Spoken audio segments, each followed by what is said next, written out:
Buenas tardes y gracias por estar aquí, todos y todas reunidos, manifestando nuestra repulsa contra la violencia de género.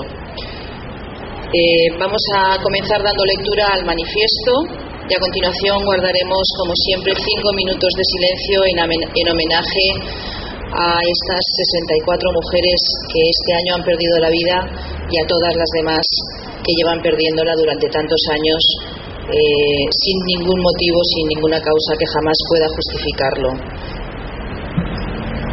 25 de noviembre de 2010, Día Internacional contra la Violencia de Género. Manifiesto. Todas las mujeres tienen derecho a vivir libres de violencia. Estas palabras proceden de la Conferencia Mundial de Mujeres, celebrada en Beijing en 1995. Su simplicidad y evidencia topan de frente con las encuestas e informes de carácter mundial, europeo, estatal y municipal que ponen de manifiesto una realidad muy distinta.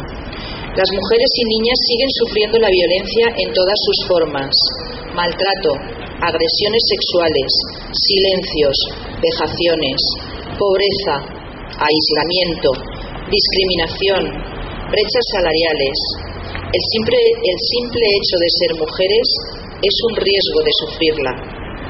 Por ello, cada año seguimos trabajando por un mundo más justo y democrático, donde los derechos humanos sean la base sobre la que se asiente la convivencia. Los Estados se unen para mostrar el rechazo ante cualquier país en el que se incumplan. Sin embargo, a veces olvidamos la cotidianidad y la impunidad de la lesión de esos derechos cuando se produce dentro de los hogares de miles de mujeres. Ante esta realidad, del mismo modo que la comunidad internacional se moviliza en estas situaciones porque no se puede consentir dejar una brecha en la intolerancia hacia esas barbaries, tampoco podemos permitir un resquicio de justificación y argumentación ante la violencia hacia las mujeres.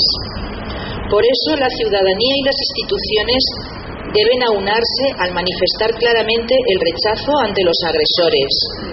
El mensaje debe ser claro: en esta sociedad no vamos a tolerar ninguna manifestación de violencia. A estas alturas no cabe duda de que el problema es complejo y nuestra intervención debe iniciarse por el conocimiento de la situación exacta de esta lacra social, puesto que para hacerle frente debemos ser conscientes de las dimensiones del problema y su evolución ante las acciones que se están ejecutando. Sin embargo, cuando los datos nos abruman y aun cuando los informes revelan otra cosa, todavía hoy nos encontramos ante nuevas formas de violencia contra las mujeres, entre ellas la acusación de que las mujeres denuncian falsamente. Esta afirmación no se corresponde con los resultados de la Fiscalía General, que determina que solo el 0,01 de ellas podrían ser falsas, pero hacen mella en un sector de la población que prefiere creer en la culpabilidad de quien denuncia, lo cual genera en quienes sufren el maltrato una segunda victimización que las lleva en muchos casos a no denunciar por miedo a ser cuestionada.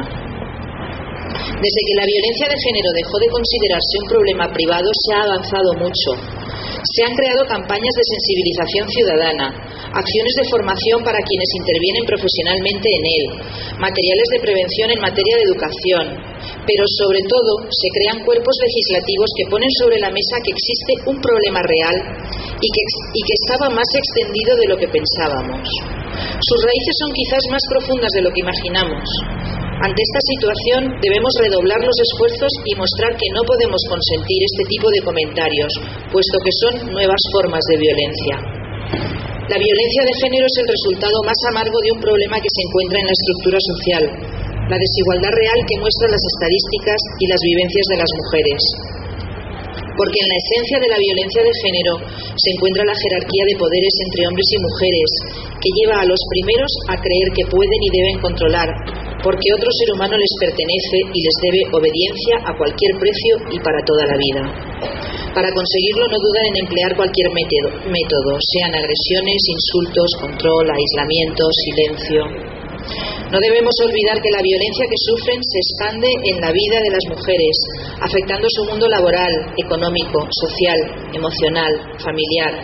Sus devastadoras repercusiones son de amplio espectro, y requieren, por tanto, la aplicación de políticas integrales para conseguir su recuperación integral.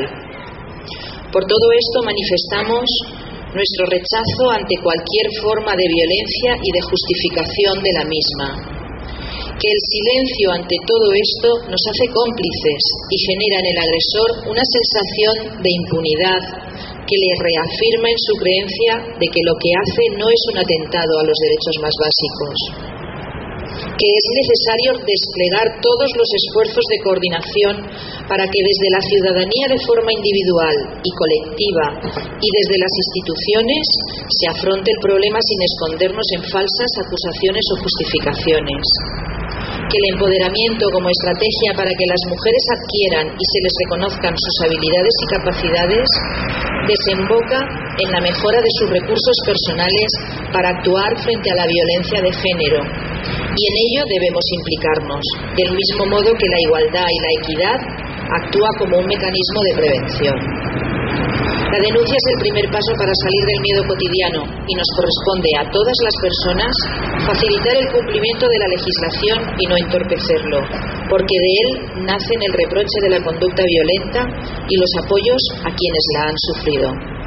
Muchas gracias.